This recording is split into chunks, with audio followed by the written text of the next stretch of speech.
ভৈরব চক্রবর্তীর মুখে এই গল্পটি শোনা অনেকদিন আগের কথা। খুলনা হাই স্কুলে আমি তখন শিক্ষক। নতুন কলেজ থেকে পার হয়ে সেখানে গেছি। ভৈরব চক্রবর্তী ওই গ্রামের একজন নিষ্ঠাবান সেকেলে ব্রাহ্মণ পণ্ডিত। সকলেই শ্রদ্ধা করত এবং মানত। এক প্রহর ধরে চপান্নিক করতেন। শূদ্রযাজক ব্রাহ্মণের জল স্পর্শও করতেন না। মাসে একবার বিরজাহন করতেন। টিকিতে ফুল বাঁধা থাকত দুপুরের পরে। সপাক ছাড়া কারো বাড়ি কখনো খেতেন না। শিষ্য করতে নারাজ ছিলেন। বলতেন শিষ্যের কাছে পয়সা নিয়ে খাওয়া খাঁটি ব্রাহ্মণের পক্ষে মহাপাপ। আরেকটা কথা, ভৈরব চক্রবর্তী ভালো সংস্কৃত জানতেন, কিন্তু কোনো স্কুলের পণ্ডিতি করেননি। টোল করাও পছন্দ করতেন না। ওতে নাকি গভর্নমেন্টের দেওয়া টাকার দিকে মন চলে যায়। টোল ইন্সপেক্টরদের খোসামত করতে হয়। তবে দুটি ছাত্রকে নিজের বাড়িতে রেখে খেতে দিয়ে ব্যাকরণ শেখাতেন। বর্ষা সেবার নামে নামে করে নাম ছিল না। দিনে রাতে গুমোট আবহাওয়ার জন্য আমরা কেউই ঘুমোতে পারছিলাম না। হঠাৎ সেদিন একটু মেঘ দেখা দিল পূবের কোণে। বেলা তখন 3টে। স্কুল খুলেছে গরমের ছুটির পর, কিন্তু এরকম বিভৎস গরমে ছাত্ররাও স্কুলে আসতে বারণ করছে। মাস্টারদেরও এতে উস্কানি ছিল 12 আনা। হেডমাস্টার অফিস ঘরে বসে আছে। গোপীবাবু ইতিহাসের মাস্টার গিয়ে উত্তেজিতভাবে বললেন, স্যার স্যার, মেঘ করেছে। মুরলী মুখর্জ, এই নামেই তিনি ও অঞ্চলের ছাত্রদের দলের মধ্যে কুখ্যাত। গম্ভীর স্বরে বললেন, কিসের মেঘ? আগে আগে মেঘ যাকে বলে। কী হয়েছে তাতে? আগে বৃষ্টি হবে, স্কুলের ছুটি দিলে ভালো হতো। ছেলেরা অনেক দূর যাবে, ছাতা আনেনি অনেকে। বৃষ্টি হবে না ও মেঘে। খাস ইন্দ্রদেবের হেড অফিসের কেরানিও এতটা আত্মপ্রত্যয়ের সুরে একথা বলতে দ্বিধাবোধ করতেন। কিন্তু সকলেই জানে মুরলী মুখর্জী পণ্ডিতের সীমা পরিসীমা নেই। আবহাওয়া তত্ত্বটি তার নখদর্পণে। গোপীবাবু দমে গিয়ে বললেন, বৃষ্টি হবে না? না। কেন স্যার? বেশ মেঘ করে এসেছে তো। মেঘের আপনি কি বোঝেন? ওকে বলে তাঁত মেঘা। ও মেঘে বৃষ্টি হবে না। আমিও পাশের শিক্ষকদের বিশ্রাম কক্ষ থেকে জানলা দিয়ে মেঘটা দেখেছিলাম এবং আসন্ন সম্ভাবনাতে পুলকিত হয়ে উঠেছিলাম। মুরলী মুখর্জীর নির্ঘাত রায় শুনে আমিও তাড়াতাড়ি বেরিয়ে এসে বললাম, বৃষ্টি হবে বলে কিন্তু মনে হচ্ছে। তাঁত মেঘা, মেঘ হলেই বৃষ্টি হয় না। কোন মেঘে বৃষ্টি হয়? এখন বৃষ্টি হবে অ্যালটোস্ট্রাটাস মেঘ, যাকে বলে সিট ক্লাউড। ও তাছাড়া হাওয়া বইছে দক্ষিণ দিকে। মনসুনের আগে হাওয়া ঘুরে যাবে পূবে। আর কোনো কথা বলতে আমাদের সাহস হলো না। কিন্তু ইন্দ্রদেব সেদিন বড়ই অপদস্থ করলেন আবহাওয়া তত্ত্ববিদ মুরলী মুখর্জীকে। মিনিট 15 মধ্যেই মেঘের চেহারা ঘন কালো হয়ে উঠল। মেঘের চাদর ঢাকা পড়ল আরও ঘন আরেকখানা মেঘের চাদর। তারপর স্কুলের ছুটি হওয়ার সামান্য কিছু আগেই ঝমঝম মুষলধারের বর্ষা নামল। পুরো 2 ঘন্টা করে খাল বিল নালা ডোবা ভাসি। বৃষ্টি হওয়ার পর বেলা 5:30টার পরে আকাশ ধরে গেল। ছেলেরা তখনও স্কুলেই আটকে আছে। কোথায় আর যাবে? সবাই আটকে পড়েছিলাম। গোপীবাবু জয়গর্বে উৎফুল্ল হয়ে মুরলী মুখর্জীকে গিয়ে বললেন, দেখলেন স্যার, তখন বললাম বৃষ্টি আসবে। তখন ছুটিটা দিলে আর এমন হতো না। মুরলী বললেন, ইতিহাস পড়ান তো, হায়ার ম্যাথমেটিক্স পড়ালে বুঝতে। জগতে স্পেস অ্যান্ড টাইম নিয়ে অনেক আশ্চর্য ঘটনা ঘটে। এডওয়ার্ড গার্নেটের প্রবন্ধ পড়ে দেখবেন, এবছরের ম্যাথমেটিক্যাল গ্যাজেটে বেরিয়েছে। সেটা কি? অ্যালিস ইন ওয়ান্ডারল্যান্ড পড়েছেন তো? অঙ্কশাস্ত্রের অ্যালিস থ্রু লুকিং গ্যাসের পরীক্ষা আর কি। পড়ে দেখুন। গোপীবাবু এই বলে চলে গেলেন। অঙ্কশাস্ত্রের কথা উঠলে তিনি স্বভাবত সংকুচিত হয়ে পড়েন। বৃষ্টি থেমেছে। স্কুল থেকে বেরিয়ে আমি আর গোপীবাবু চলেছি। দুজনেই আমরা মনে মনে খুব খুশি। হেডমাস্টারকে আজ বড় জব্দ করা গিয়েছে। রোজ রোজ কেবল চালাকি। এমন সময় ভৈরব চক্রবর্তীর বাড়ির দাওয়ায় দেখি ভৈরব চক্রবর্তী দাঁড়িয়ে। খুব খুশি মনে আমাকে দেখে ডেকে বললেন, কেমন ননীবাবু, বৃষ্টি হলো তো? এই যে চক্রবর্তী মশাই, নমস্কার। তা তো হলো। হবে না, আজ 3 দিন থেকে হোম করছি বৃষ্টির জন্য। ওর বাবাকেও হতে হবে। অবশ্য বৃষ্টির পিতৃদেবকে তা ভালো জানা ছিল না। শুধু বললাম, ফলেন কি? হোম করার ফল তাহলে ফলেছে বলতে হবে। গোপীবাবু অর্ধস্ফুট স্বরে বলে বসল, লাগে তা না লাগে তুক।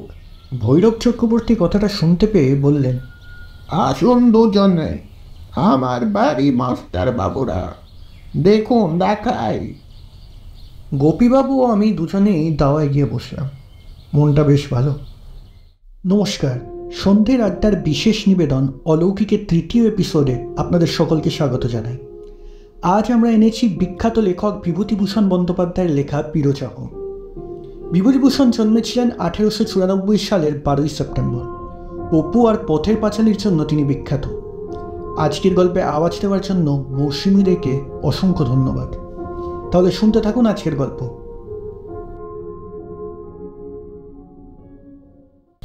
অসহ্যকর গরমের পর প্রচুর বৃষ্টি হয়ে দিনটা একেবারেই ঠান্ডা হয়ে গেছে। আজ 15 দিন ধরুন গুমোট রাত্রে ঘুমই হয়নি। গোপীবাবু কেবলই বলছিল, আজ ঘুম হবে, কি বলেন?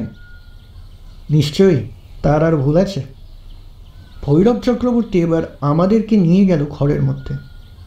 সেখানে সত্যি হোমের আগুনের জন্য বালি বিছিয়ে কুণ্ড তৈরি করা, বেলকাঠ ও যজ্ঞডুমুরের ডালের বাড়তি একপাশে গোছানো, পূর্ণপাত্রে সিদে সাজানো তামার টাটে নারায়ণ শিলা, সিঁদুর, বেলপাতা, তামার বড় থালা। হোম হয়ে গিয়েছে, উপকরণের অবশেষ এদিক ওদিক ছড়ানো। ভৈরব চক্রবর্তী বললে, দেখলেন মাস্টার বাবু, হোম করার বল আছে কিনা দেখলেন তো? গোপীবাবু বললেন, আপনি অলৌকিকে বিশ্বাস করেন? নিশ্চয়, নিজের চোখে দেখা অপদেবতার কাণ্ড দেখেছি যে কত। পঞ্চমুণ্ডির আসনে জপ করার সময়। বলুন না দু একটা কথা। না না না, সেসব বলবো না, থাকবে। কিন্তু আজ 1 বছরও হয়নি একটা অলৌকিক কাণ্ড দেখেছিলাম আমার এক যজমানের বাড়িতে। সেটাই বলি। একটু চা করতে বলি, আপনারা খাবেন? এমন সময় আবার কালো মেঘ করে বৃষ্টি শুরু হলো। অন্ধকার হয়ে এলো চারিদিকে। ঝড় উঠল খুব ঠান্ডা হাওয়ার। ছড় করে পাকা জাম পড়তে লাগলো চক্রবর্তী মশাইয়ের বাড়ির সামনের গাছটার থেকে। নতুন জলে ব্যাঙ ডাকতে লাগলো চারিদিক। চা এলো। আমরা তো আর ছাতা নিয়ে বেরোইনি। এই বৃষ্টি মাথায় করে যাবার উপায় নেই। বেশ চাকিয়ে গল্প শোনার জন্য ভৈরব চক্রবর্তীর মাটির দাওয়ায় মাদুরের ওপর বসে গেলাম। ভৈরব চক্রবর্তী আমাদের চা দিয়ে তামাক সেজে নিয়ে এলেন। তারপর শুরু করলেন গল্প বলতে।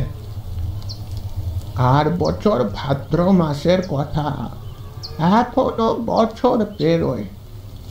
আমার এক যজমান বাড়ি থেকে খবর পেলাম তার একটি মেয়ের বড় অসুখ। আমাকে তার বাড়িতে গিয়ে বিরজা হোম করতে হবে মেয়েটির জন্য। বিরজা হোমে পূর্ণ আহুতি দিলে শক্ত রোগীও ভালো হয়ে যায়। আমি এমন সারিয়েছি। আমাকে তারা নৌকা করে নিয়ে গেল গোবরডাঙ্গা স্টেশন থেকে যমুনা নদীর ওপর দিয়ে অজপাড়াগা। হরকত ব্রাহ্মণ ও বেশিরভাগ কোয়ালা ও বুনোদের বাস। যমুনার ধারেই গ্রাম। গ্রামের মেয়েরা নদীর ঘাটেই স্নান করতে আসে। গ্রামের নাম কি? সাত বেড়ে। তারপর শুনুন। গ্রামে গিয়ে পৌঁছালাম বিকালে। খুব বন জঙ্গল।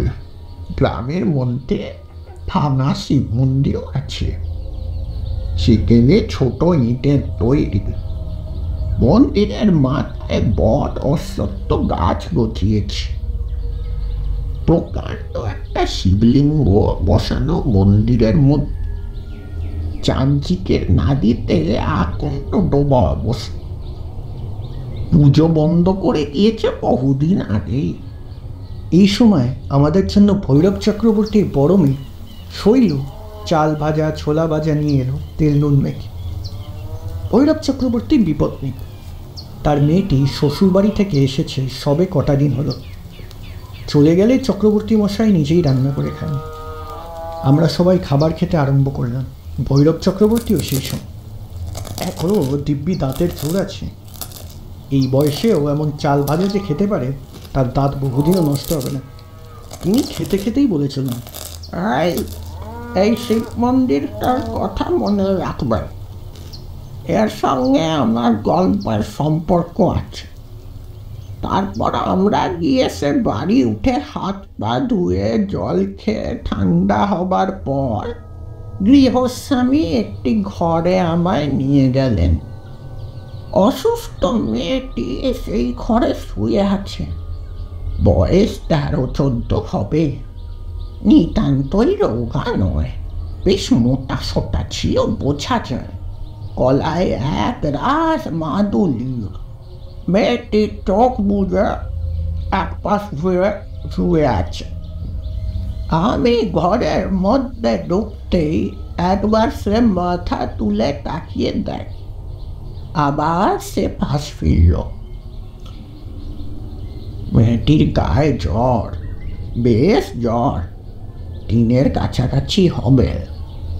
চোখে ক্লান্ত দৃষ্টি, চোখের কোণ সামান্য লাল। নাড়ি দেখলাম, বেশ নাড়ি, শক্তই আছে। হঠাৎ কোনো ভয়ের কারণ আছে বলে মনে হলো না। তাছাড়া আমার ওপর মেয়ের চিকিৎসার ভার নেই। আমি এসেছি হোম করতে। গৃহস্বামী বললেন, আপনি আশীর্বাদ করুন, পায়ের ধুলো দিন ওর মাথায়। পায়ের ধুলো মাথায় দিতে যাচ্ছি, এমন সময় হঠাৎ গৃহস্বামী আছাড় খেয়ে পড়ে গেল খাটের পাশে। আমি চমকে উঠলাম, হাত নড়ে গেল। লোকজন দৌড়ে এলো কি হয়েছে দেখতে। কিচ্ছু সেখানে নেই, না একটা কলার খোসা, না কি। লোকটি পড়ল কি করে? পায়ের ধুলো দেবার কথা চাপা পড়ে গেল। গৃহস্বামীর মাথায় ও মুখে ওর বড় শালা ঠান্ডা জল দিতে লাগলো। মেয়েটি ফুপিয়ে ফুপিয়ে কাঁদতে লাগলো। সে এক হইচই ব্যাপার। আমারও মনটা খারাপ হয়ে গেল। আমি তান্ত্রিক হোম করি, কিছু কিছু দৈব ঘটনা বুঝি। লক্ষণ প্রতিলক্ষণ চিহ্ন আর ইঙ্গিত নিয়ে দৈব। গোড়াতেই সব লক্ষণ খারাপ বলে যেন মনে হচ্ছে। তবে কি হোমে বসবো না? সন্ধ্যার কিছু পর শিব মন্দিরের সামনের রাস্তায় পায়চারি করছি। বড্ড গরম, বাড়ির মধ্যে হাওয়া নেই। রাস্তায় তবু একটু হাওয়া বইছে। হঠাৎ আমার কানে এলো কে যেন বলছে, শুনুন শুনুন। দুবার কানে গেল কথাটা। এদিকে ওদিকে চাইতে চোখে পড়ল শিব মন্দিরের ঠিক দোরের গোড়ায় কে মেয়ে মানুষ দাঁড়িয়ে। বললাম, আমায় বলছেন? হ্যাঁ, ও খুকির জন্য বীর্যাহম করবেন না, ও বাঁচবে না। কে আপনি? আমি যেই হই, যদি ভালো চান হোম করবেন না। আমি বিস্মিত হলাম। নির্জন অন্ধকার ভাঙা মন্দির, সেখানে এখন মেয়ে মানুষের আসবে কেন? আমার খানিকটা রাগও হলো। আমার ইচ্ছার ওপর বাধা দেয় এমন লোক কে? মানুষ তো দূরের কথা, অপদেবতাকে কখনো গ্রাহ্য করিনি। মায়ের আশীর্বাদে সবই সম্ভব হয়। ভৈরব চক্রবর্তীকে ভয় দেখানো সহজ কথা নয়। আমার এই অদ্ভুত দর্শনের কথা বাড়িতে ফিরে কাউকে বললাম না। রাত্রে বসিয়ে হোমের জিনিসপত্র ফর্দ করে দিলাম। তারপর রাত 8টা বাজলে গৃহস্বামী আমাকে রান্না বান্না করতে বললেন। এইবার আমার গল্পের আসল অংশে আসব। তার আগে ওদের বাড়িটার সম্বন্ধে কিছু বলা দরকার। বাড়িটা খুব পুরনো কোঠা বাড়ি, কোনো সিঁড়ি ছাড়া নেই, কিন্তু দোতলা। পল্লী গ্রামে দোতলা বাড়ি বড় একটা দেখা যায় না। যমুনা নদীর ধারে ঠিক নয়, বাড়িটা সামান্য দূরে। মধ্যে কেবলমাত্র একখানা বাড়ি। এই বাড়ির ছাদ আর এ বাড়ির ছাদের মধ্যে 10-12 ফুট চওড়া এক ফালি জমির ব্যবধান। ছাদের ওপর একখানা মাত্র ঘর, সেই ঘরে আমার বিছানা পাতা হয়েছে। পাশের খোলা ছাদে তোলা উনুনে রান্নার ব্যবস্থা করা হয়েছে। সোনা মুগের ডাল, আতপ চাল, বড়ি, আলু আর ঘি। আমি একাই রাঁধছি। রান্নার সময় কেউ থাকে আমি পছন্দ করি না। রান্নার আগে একবার চা করে খেলাম, পরের তৈরি চা খেয়ে তৃপ্তি পাই না। রান্না করতে করতে রাত হয়ে গেল। রাত সম্পূর্ণ অন্ধকার। একটু জিরিয়ে তামাক খেয়ে নিয়ে ভাত বেড়ে নিলাম হাড়ির থেকে। তারপর খেতে বসলাম। খেতে বসবার সঙ্গে সঙ্গে মনে হলো ছাদে আমি একলা নই। এদিক ওদিক চাইলাম, কেউ কোথাও নেই। রাত অনেক হয়েছে। বাড়ির লোক নিচের তলায় খেয়ে দেখে শুয়েছে। গ্রাম নিশুতি হয়ে গেছে। কেবল যমুনা নদীতে জেলেদের আলোয় মাছ ধরার ঠুকঠুক শব্দ হচ্ছে। হঠাৎ খেতে মুখ তুলে তাকালাম। আমার সামনে ছাদের ধারে ওটা কি গাছ? কালো মতো, লম্বা তাল গাছের মতো। এতক্ষণ ছাদে বসে রান্না বাড়া করছি, কই অত বড় একটা গাছ নজরে পড়েনি তো এর আগে? ছিল নিশ্চয়, নয় তো এখন দেখছি কি করে। কি গাছ ওটা? সত্যি যখন চা খেলাম তখন দুটো বাড়ির মধ্যেকার রাস্তা দিয়ে একখানা গরুর গাড়ি ক্যাচ ক্যাচ শব্দে আমাকে ওদিকে তাকাতে হয়েছিল। তখন তো অত বড় একটা তাল গাছ কই না দেখি, কিন্তু তাল গাছটা এমন ভাবে, ও কিরকম তাল গাছ, ও কি?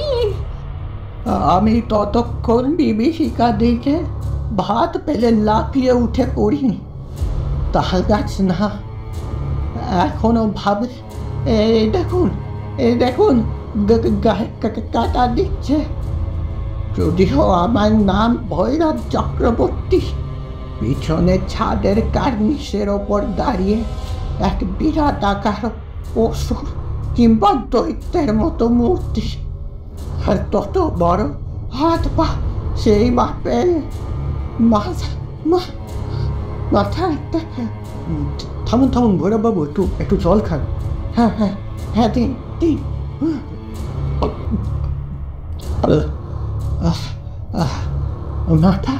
মাথা একটা ঢাকাই জ্বালার মতো, সব দুটো আগুনের ভাঁটার মতো রাঙা। আগুন ঠিকরে পড়ছে। আমার দিকে তাকিয়ে আছে ওষুধটা, যেন আমাকে জ্বালিয়ে ভস্ম করে দেবে। বিরাট মূর্তি, তাল গাছের মতনই লম্বা, অনেক উঁচুতে তার মাথা। নিচু চোখে সেটা আমার দিকে চেয়ে আছে।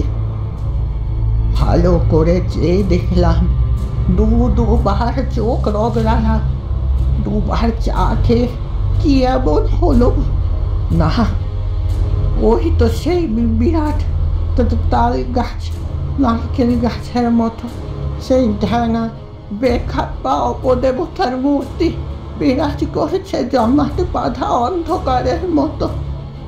আবার ভালো করে দেখে মনে হলো পিছনের ছাদে সেটা দাঁড়িয়ে নয়, কোথাও দাঁড়িয়ে নেই, দুই বাড়ির মধ্যেকার ফাঁকটাতে দাঁড়িয়ে বলা যায়, কারণ ওই জীবে নাভি দেশ থেকে ওপর পর্যন্ত আমার সামনে, আর নিচেকার অঙ্গ প্রত্যঙ্গ আমার দৃষ্টিরেখার নিচে। এই বর্ণনা করতে যত সময় লাগলো অতটা সময় লাগেনি আমার আর বার কয়েক দেখতে জীবটাকে। 1 থেকে 10 গুনতে যত সময় লাগে ব্যাস। আমি বলতে পারি অন্য যে কেউ ওই বিকট অপদেবতার মূর্তি অন্ধকারে নির্জন ছাদে গভীর রাত্রে দেখলে আর গোলার ধানের ভাত খেত না পরদিন। আমি অপদেবতা দেখেছি পঞ্চমুণ্ডির আসনে বসলে জপের শেষের দিকে প্রায় ভয় দেখা, কিন্তু সে এ ধরনের বিকট ও বিরাট ব্যাপার নয়। ভয় পেয়ে গেলাম, ফক ফক করে কাঁপতে লাগলাম, চোখে অন্ধকার দেখে পড়ে যাই আর কি। পড়লেই হয়েছে তো, দুর্বল মানুষ মরে ওদের হাতে, মন সবল হলেই ওরা সামলায়। নিজেকে তখনই সামলে নিলাম, তারপর মন্ত্র জপতে শুরু করলাম জোরে জোরে। সেই দিকে চেয়ে মন্ত্র জপ করতে ক্রমে মূর্তি মিলিয়ে গেল অন্ধকারে। মূর্তিটা আমার সামনে সব শুদ্ধ দাঁড়িয়েছিল। 1 থেকে 30 গুনতে যতটা সময় নেয় ততটাই, ও খুব বেশি হবে না কখনো। সেটা মিলিয়ে যেতে আরও একবার চোখ রগড়ালাম, কিচ্ছু নেই। বিশ্বাস করুন, সঙ্গে সঙ্গে নিচের তলা থেকে কান্নাকাটি উঠল। রোগী মেয়েটি মারা গিয়েছে। তখনই এ ব্যাপারের কোনো ব্যাখ্যা দিতে আমি রাজি নই। যা ঘটেছিল অবিকল তাই নিবেদন করলাম আপনাদের কাছে, বিশ্বাস করুন বা না করুন। আজকের গল্প এখানেই শেষ হচ্ছে। আপনাদের গল্পটি কেমন লাগলো সেটা অবশ্যই লিখে জানাবেন। গল্পটি ভালো লেগে থাকলে লাইক করবেন, আর চ্যানেলে নতুন হলে সাবস্ক্রাইব করবেন। ধন্যবাদ।